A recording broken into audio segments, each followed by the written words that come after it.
ওটা ফিক্স, ওখান থেকে কোশ্চেন হবে। ইন্টারমিডিয়েটে আসলে ব্যাপারটা এমন না, এখানে তোমাকে কনসেপ্ট ক্লিয়ার থাকতে হবে, সেই অনুযায়ী প্রশ্ন হবে, কোনো নির্দিষ্ট কোনো বই নেই। আর তোমাদের লেভেলে যদি কথা বলি, এসএসসি থাকতে তোমাকে যেহেতু একটাই বই, সেই বইটা ভালো করে পড়তে হবে,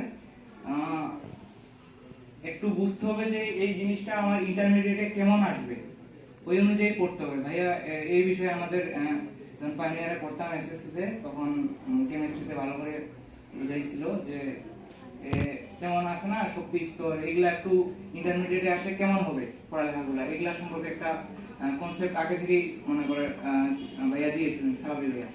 তারপর আরো অনেক আলমগীর ভাইয়া পড়াইতো, ওখানে ফিজিক্সে গতিবিদ্যা, গতিবিদ্যা এসএসসি তে এক লেভেল, এইচএসসি তে আসে পুরো একটা অন্য, এখানে 2 ডাইমেনশন ছিল, এখানে 3 ডাইমেনশন আসে গেছে। তো এইভাবে তোমাকে বুঝতে হবে আমি এটা পড়তেছি, এরপরে লেভেলে আমার পড়ালেখাটা কেমন হবে, তো অনুযায়ী একটু নিজের মধ্যে মানসিক প্রিপারেশন বলা যায় ওটা নিয়ে রাখতে হবে। আর